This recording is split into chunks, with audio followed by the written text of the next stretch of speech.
Hi, it's TK with Black Equity Talk. Here on Black Equity Talk, we discuss topics related to the health and wealth of the Black community. And on today's episode, we are joined by Karen Eason, a small business strategist. All right, everyone, thank you so much for tuning in. Today, as I mentioned, we have Karen Eason, who is a small business strategist with us today. Hello, Karen, how are you? Hi, Takia. How are you? I'm great, thank you. I'm doing very well. I'm so happy to talk to you today. We have lots to go over. You have a lot of events coming up, and we want to get into all of that. But first, let me ask, since you are the expert on small business strategy, how does someone who is just starting out, have their small business, limited resources, how do they start developing their brand? Wow. Okay. Well, first, I'd like to say thank you for having me. It's an honor and a pleasure to be here. In terms of the question you asked, and for them to just get started and really begin to be known in the marketplace, one of the things, and it's very simple, is to create a lead magnet. And I know that some people say, well, what is that? It's really a nice piece of information that you know very well and that you can provide to someone in exchange for an email.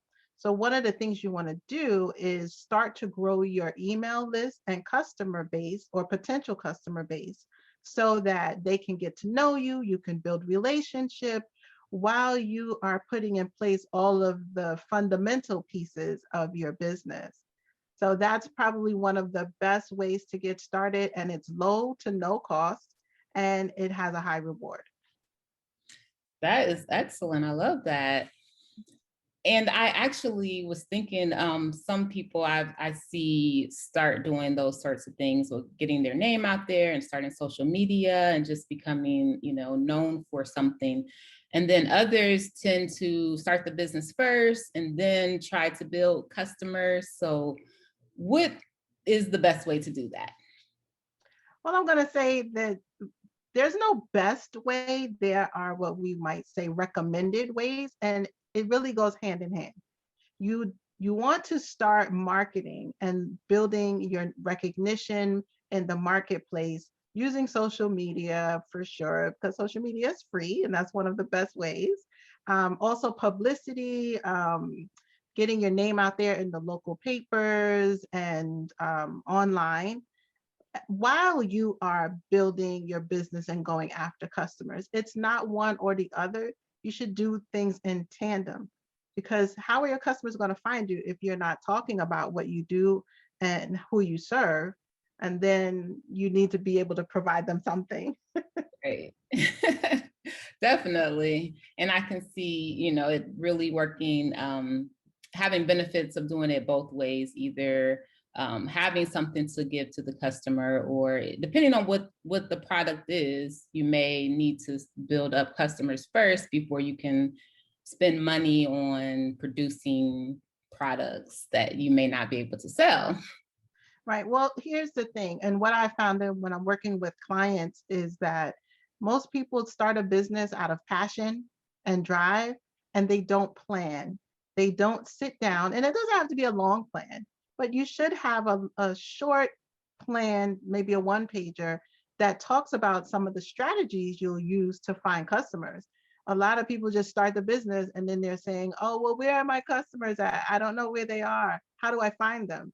So if you have a plan, that helps you eliminate some of that stress. Absolutely, absolutely. That makes so much sense too. I always think of, that quote, if you build it, they will come, but sometimes that doesn't work.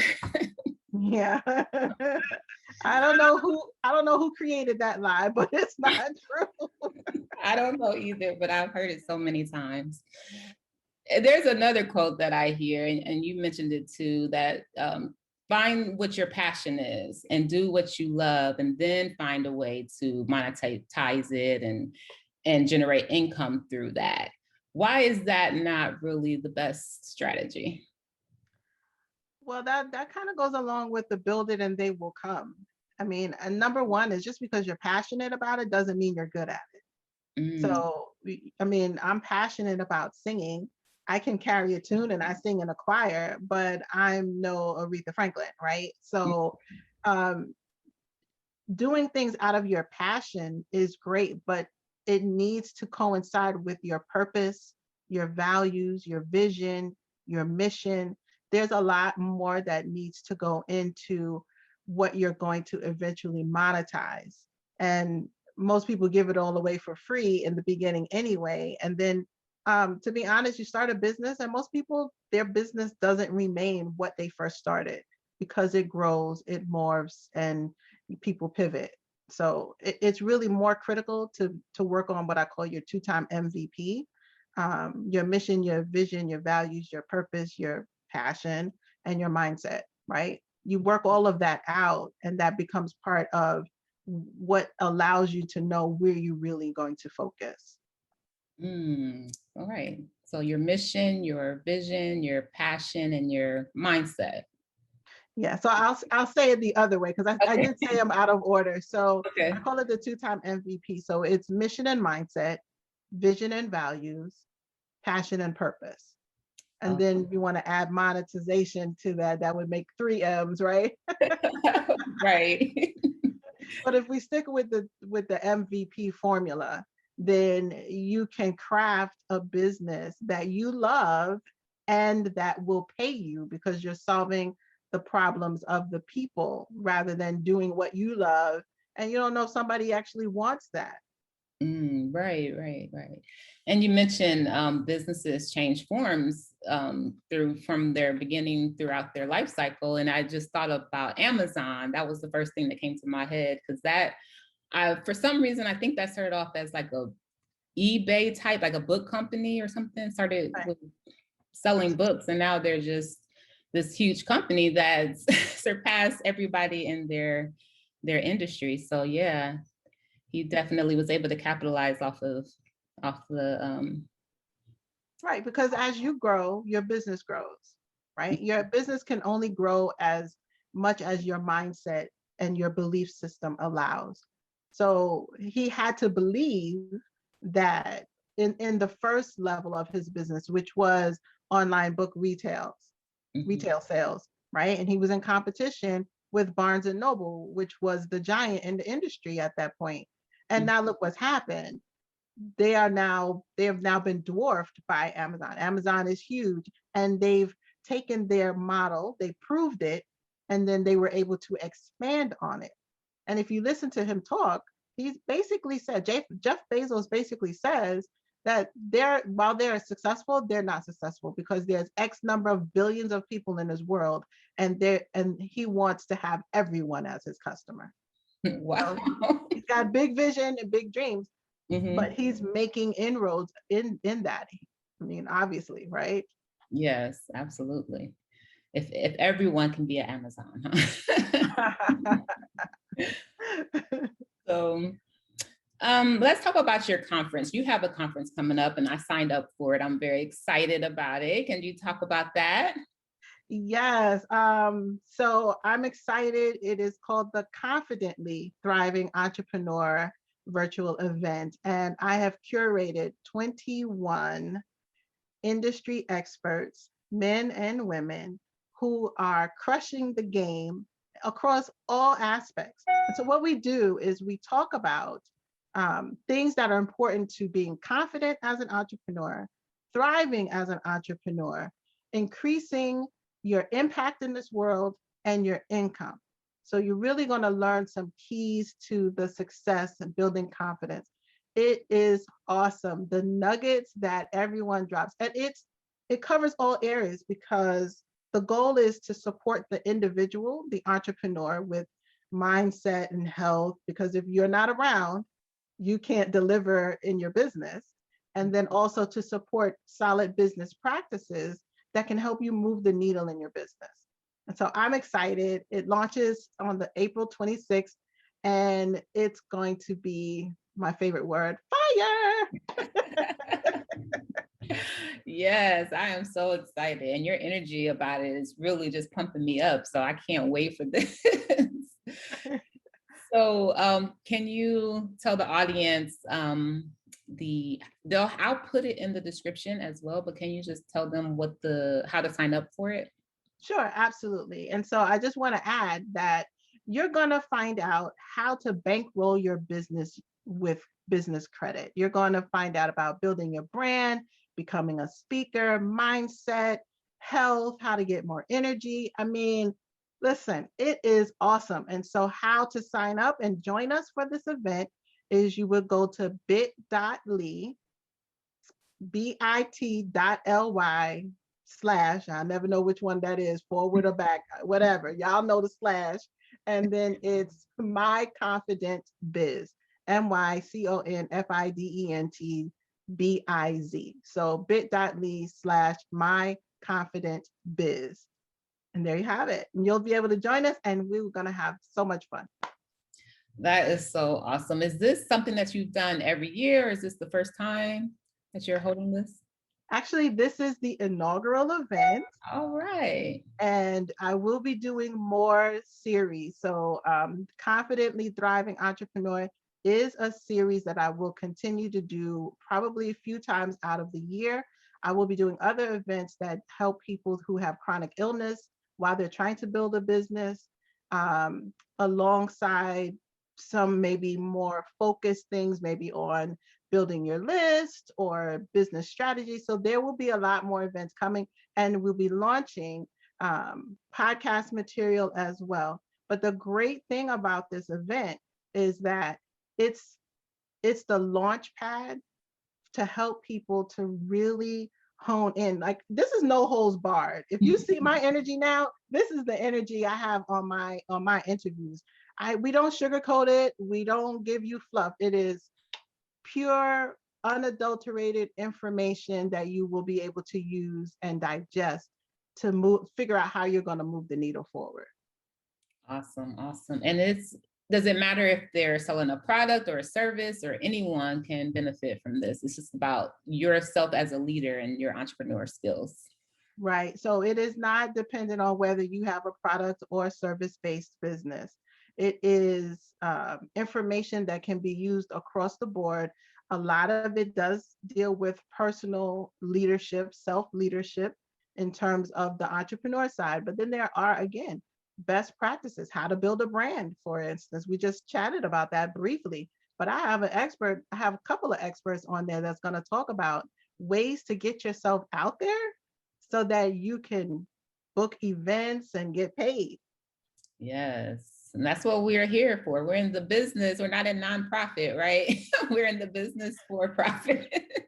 I actually even have someone speaking about not-for-profits, because not every entrepreneur wants to, some of them are wanting to build service-based businesses and organizations. So I even have someone speaking about that, and someone that's going to tell you that as an entrepreneur, you need to get your rest. All right. That's important. Well, that's one thing that has been coming up on this show often, is waking up early. And that's something that every person just thinks that's like the best thing, is to wake up early, get all of the things done, and be more productive. And what do you feel about that?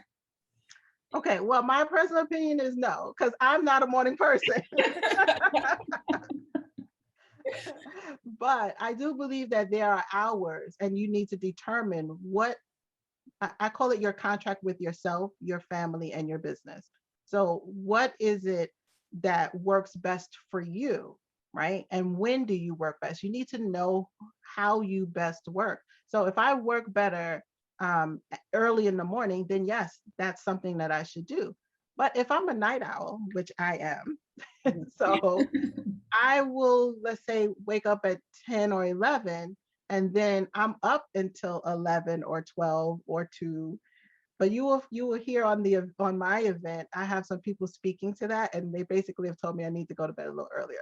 But so it really just depends on when you work best. It's not a cookie cutter. It's really not. Yeah. And it doesn't have to be like every single night, because some nights, maybe you have a creative bug and you just want to stay up and, pour it all out. Because if you go to sleep, then, it kind of interrupts that creativity. So It's all about knowing the process and where you are in the process. So Absolutely. And knowing who you are, like yeah. perfect thing you said. I'm not up till 2, 3 o'clock every night, um, Right. consistently, but not every night. Right, right. All right. Let's see. There's one question actually that I asked of everyone on the show, and that is, what is your favorite wealth building activity? So I'm going to give A and B answer. And the short answer is working with clients. I love that. It does build wealth because you're charging, right? People are investing in themselves and others. But I love because to me, wealth is not just about the money. I get to see the light bulb moments when they get it or they learn it or they have their ahas. So that gives me wealth to tell me to keep going. Um, the second part, which is more monetary or financially based, I love real estate, passive income, real estate, any real estate, probably more so than, let's say, affiliate marketing. I'm just a real estate gal from way back in the day. So that would be probably one of my preferred ways. I know there's stocks and Bitcoin and all of that. I'm still figuring all of that out, but real estate is real easy for me. Yes, and that's one product that, it's not going anywhere.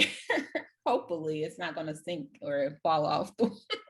Right, well, we've taken a hit Yeah. recently because people are not able to pay their rent due to the pandemic, and as commercial especially is hit hard, right? Because businesses have learned how to work remotely and use online services. So um, to me now it's about repurposing all of that real estate that's out there commercially, and how about providing place for those that are homeless, turning that into affordable housing opportunities. So that's where I believe that we need to be moving towards in the real estate industry. Absolutely. That's a really wonderful idea, especially when people are working from home more often. They may need to get office space in their home now, so they may need more room in their home. So just being able to kind of shift that from commercial to more residential, I think that's awesome. Mhm. Yeah, great, great, great. Let's see. I want to go back to confidence. Okay. And there are, since that's the theme of the conference, there is something I just recently learned called imposter syndrome. I'm not sure if you've heard about this, but how does someone who may feel that they're, not as knowledgeable or not as confident with their knowledge, with their skills, with their abilities, and they feel like they are maybe impersonating someone that is not who they truly are, but they do have the skills and the abilities. How do they get out of that mind frame? Okay. Yes, I've heard of imposter syndrome. I've had imposter syndrome, and I believe that we all have it to a certain degree.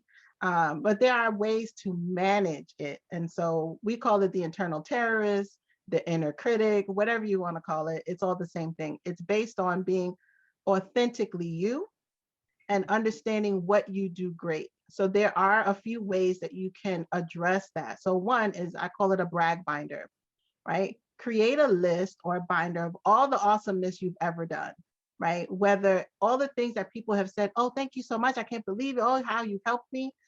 Those projects, the emails that you sent, that you look back and you realize, oh my God, that was so awesome, right? Create a binder of that and take a look at that. Remind yourself of your awesomeness. The other thing is, stop comparing yourself to someone else. Your beginning story or your middle of your story, you can't compare that to someone else. Number one, we didn't travel the same journey. We don't know what they're going through, what they've been through to get where they are. It's sort of like, I've heard it said, don't compare highlight reels, right? Because we're looking at social media and everybody's fabulous on social media, but they don't always post the things that they've gone through to deal with that.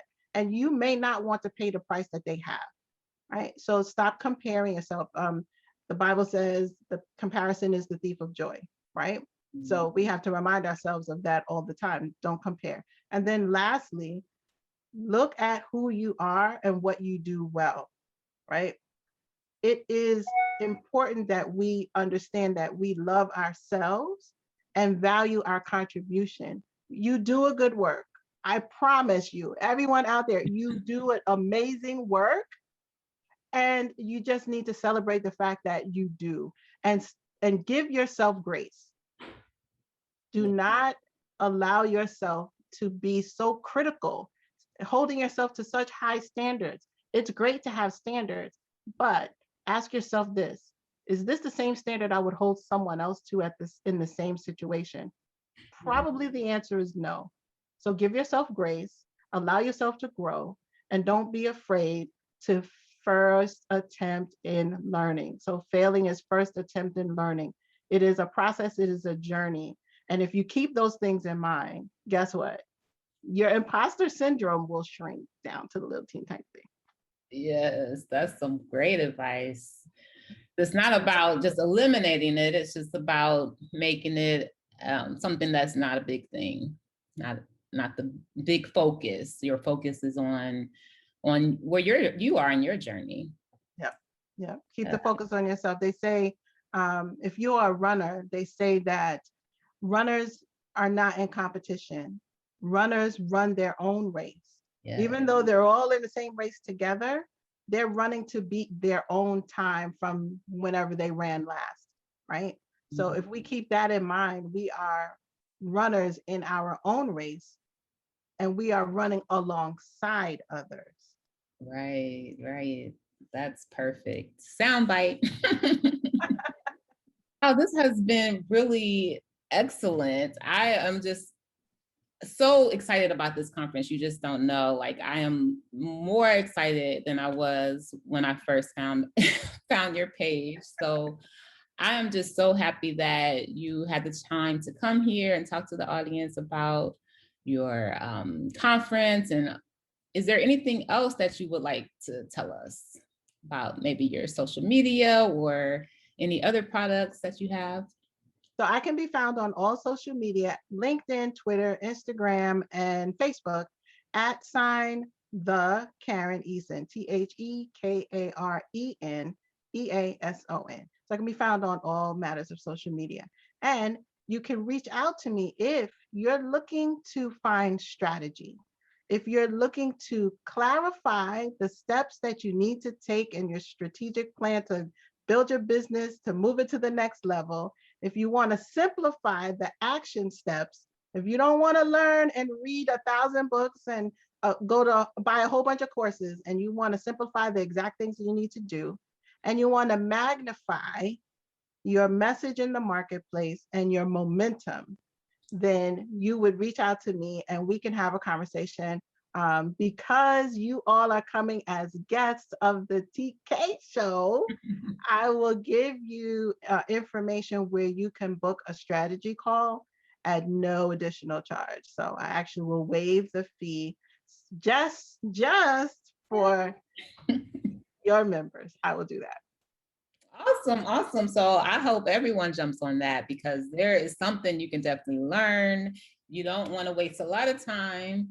Time is very valuable, and strike while the iron is hot. When the momentum train is there, you want to jump on and keep riding. So definitely check out the conference and all of Karen's social media. It will all be in the description box. Thank you so much for watching. This has been such a great episode. I love it. See you next time. Bye, everyone. Thank you, TK. Thank you.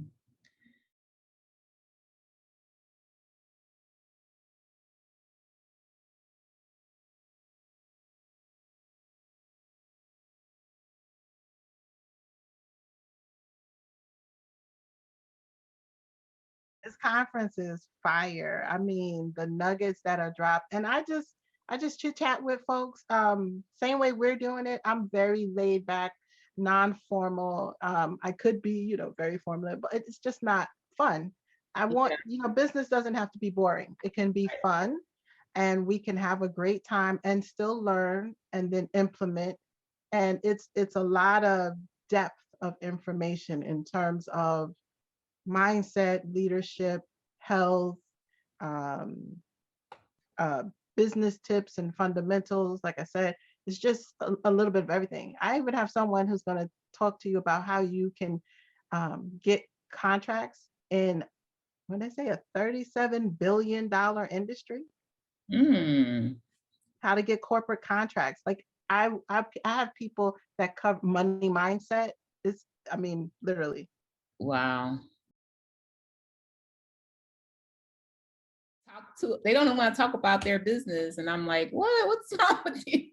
But I love talking about it and sharing information. It's networking to me.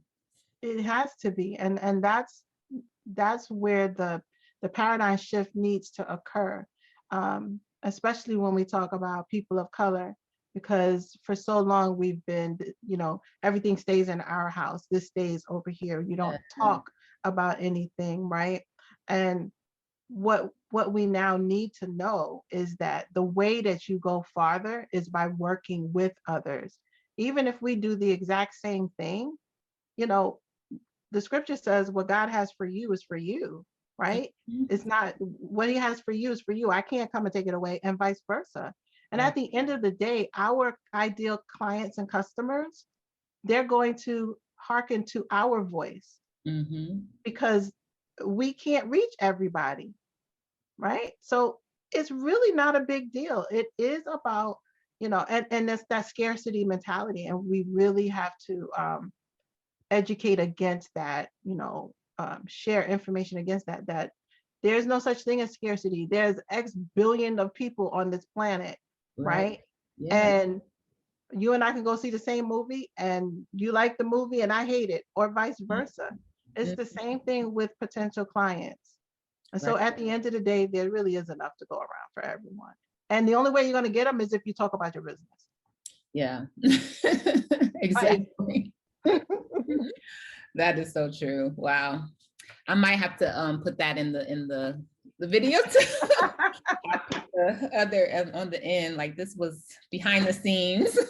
Yeah, I do that too. I have what I call the after party. Right, right, right. Like, oh, you didn't get this, but let me drop it for you.